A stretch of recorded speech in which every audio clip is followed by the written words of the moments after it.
प से पंखा प से पत्ता होता है, प से पंखा प से पत्ता होता है। हाथ तो पाँव से छोटा होता है, हाथ तो पाँव से छोटा होता है। जो माने बात अपने टीचर की, जो माने बात अपने टीचर की, बच्चा वही अच्छा होता है, बच्चा वही अच्छा होता है। अस्सलामु अलैकुम प्यारे बच्चों, कैसे हैं आप? उम्मीद है आप अल्लाह के फजल से बिल्कुल ठीक ठाक हैं। ऐसे ही है ना?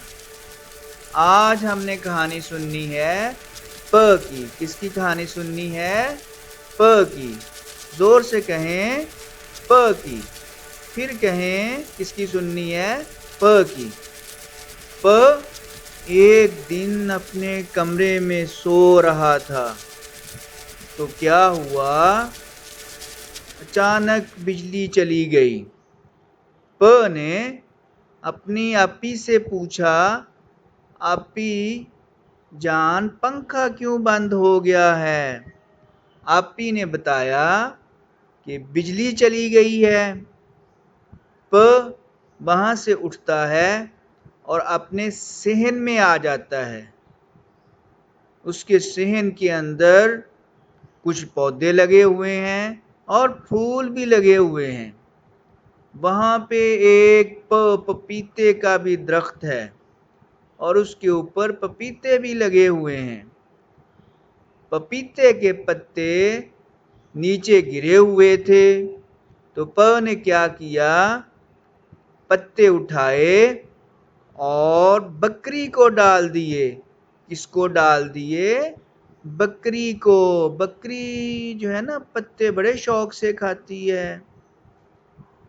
और फिर जो है वो आके अपनी जगह पे बैठ गया। म्याऊ, म्याऊ, म्याऊ। प ने सोचा, ये मानो बिल्ली की आवाज कहाँ से आ रही है। उसने देखा कि दीवार के ऊपर बिल्ली बैठी हुई है और लगता है कि ये बिल्ली भूखी है। उसने अपनी अम्मी जान को बताया। उसकी अम्मी जान ने प्याले में दूध डाल के दिया और फिर प ने बिल्ली को दूध पिला दिया। बिल्ली बहुत खुश हुई। पतंग पतंग कट गया, पतंग कट गया। प ने जल्दी से बाहर आके देखा तो कुछ बच्चे पतंग उड़ा रहे थे। क्या बच्चों? पतंग उड़ा रहे थे और शोर भी कर रहे थे। प की आपियां परवीन और पारसा भी प के पास आकर खड़ी हो जाती हैं। इतने में प के अब्बू जान आ जाते हैं। वो पूछते हैं, बच्चों बाहर कैसे खड़े हैं? वो कहते हैं, हम पतंग देख रहे हैं। प के अब्बू जान कहते हैं, बच्चों पतंग उड़ाना कोई अच्छी बात नहीं, इससे हाथ जख्मी हो जाता है और भी नुकसान हो जाता है।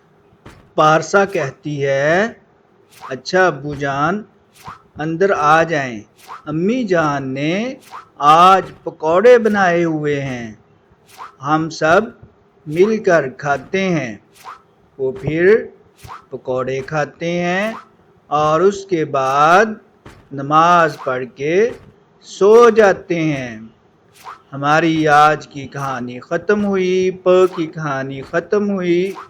अब नई कहानी हम शुरू करेंगे त की। बच्चों अपना ख्याल आपने रखना है। अल्लाह ताला आपको सेहत दे, तंदुरुस्ती दे। मुझे खुबैब अहमद खालिद को इजाज़त दें।